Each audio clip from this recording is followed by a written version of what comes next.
la femme en général occupe une place très importante dans notre révolution. Et dans les discours d'orientation, nous avons dit que l'on ne saurait construire la révolution voltaïque sans cette moitié de la population. Elle porte la moitié du ciel, pour reprendre la formule de notre penseur. Et les femmes voltaïques nous posent un grand problème parce que leur libération n'est pas facile. Elles sont aujourd'hui dominées par des hommes eux-mêmes dominés. Donc elles sont doublement dominées. L'impérialisme domine le voltaïque. Et l'homme voltaïque va dominer la femme voltaïque. Celle-là qui est obligée de faire 15 km dès 4 heures du matin, lever très tôt le matin pour aller chercher de l'eau à 15 km, une eau saumâtre, une eau polluée, une eau dangereuse pour sa santé à elle et la santé des enfants, qui doit faire la cuisine pour un homme qui dort, qui va se réveiller plus tard, qui doit nourrir les enfants, les laver, qui doit aller très tôt au champ, travailler avec les hommes, qui doit en plus travailler son petit champ personnel, qui doit, la nuit venue, veiller à tout, ranger, faire entrer le bétail et ceci et cela. Bon, cette femme-là, à 30 ans, à 35 ans, c'est un véritable chiffon. C'est même pas une loque, c'est un chiffon.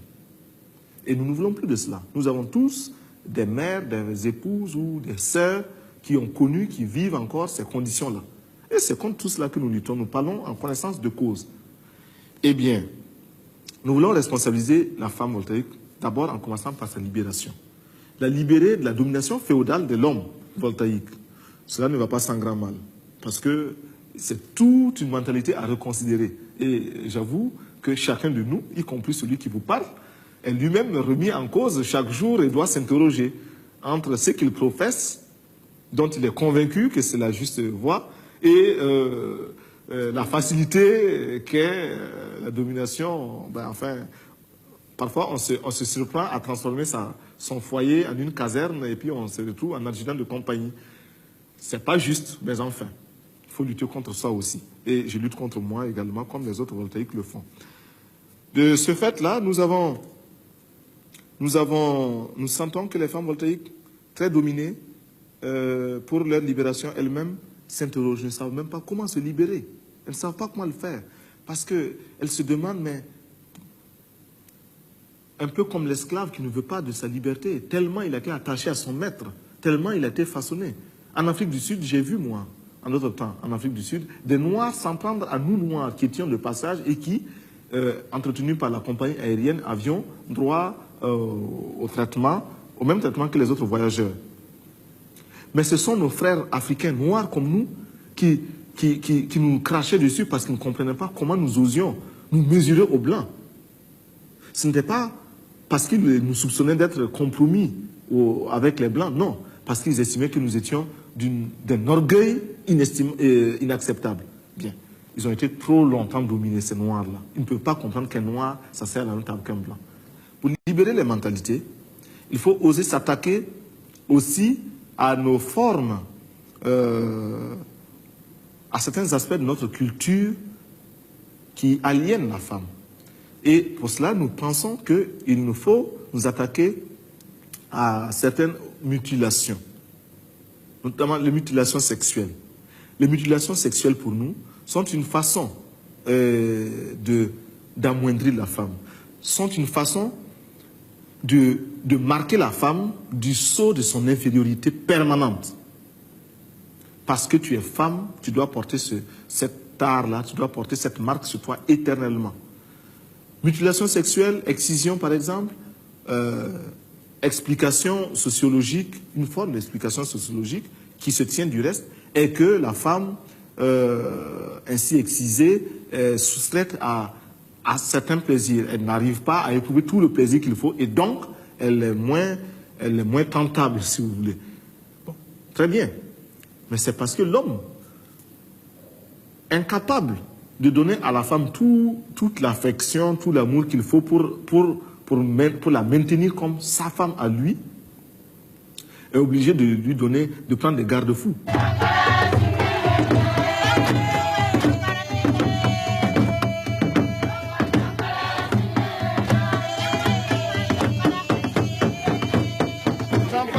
Aux paysans, le capitaine demande aussi des sacrifices. En dehors de la culture des champs, ils doivent s'atteler à des travaux en commun qui seront utiles à tous.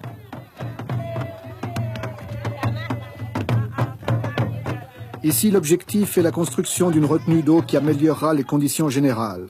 Les paysans se sont mis à l'œuvre, l'ouvrage est en voie d'achèvement.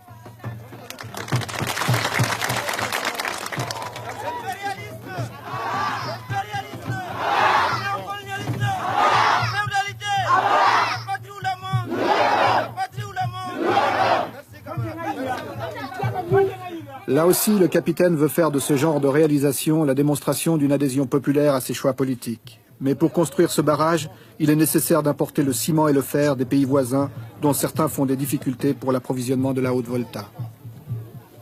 Cela nous pose un grave problème de rupture de stock et un approvisionnement irrégulier, ce qui amène à décourager, à démoraliser les populations qui, elles, sont sur les chantiers et ne connaissent pas les circuits internationaux d'importation.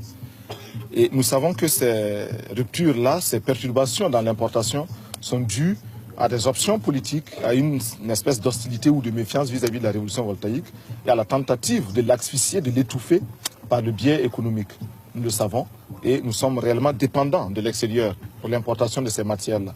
Il y a un exemple très éloquent que m'avait présenté le directeur de l'Office des barrages.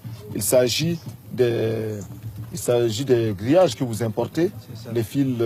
Les gabions là qui sont disposés derrière, ils coûtent 6 fois plus cher s'ils sont importés que s'ils sont tissés par la population.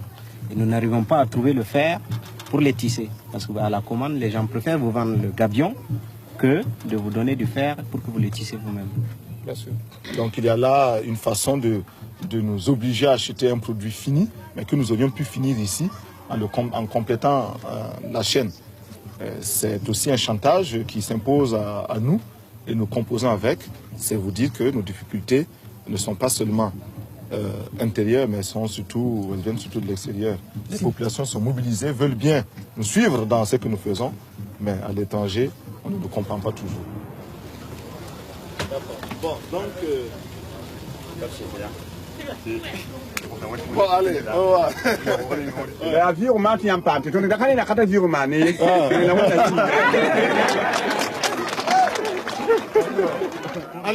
Notre pays est un grand importateur de produits finis, de matériaux, etc.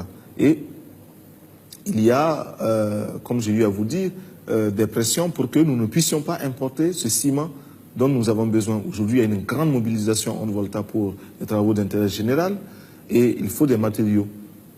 On sait qu'en nous privant de ces matériaux, nous aurons sur les chantiers des masses de travailleurs qui se retourneront nécessairement, naturellement contre nous parce que elles nous percevront comme des démagogues. Et on ne permet pas la démagogie.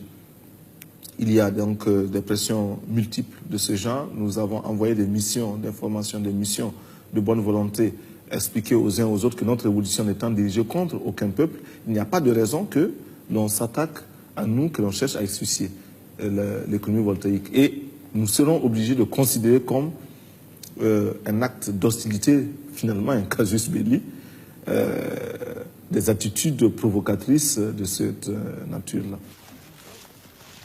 Pratiquant une politique exigeant énormément de sacrifices, le capitaine Sankara se sait physiquement menacé. Il voyage en employant des ruses et en ayant une protection rapprochée importante. Peu de gens savent où il se trouve. Il se déplace en secret, il utilise plusieurs résidences. Les troupes chargées de sa sécurité sont constamment changées, car il a parfaitement conscience qu'un prochain coup d'État lui coûterait certainement la vie. Alors il porte toujours sur lui 3 revolvers, un à la ceinture, un à la main, un sous son uniforme. Et les menaces qui pèsent sont réelles. Le 28 mai,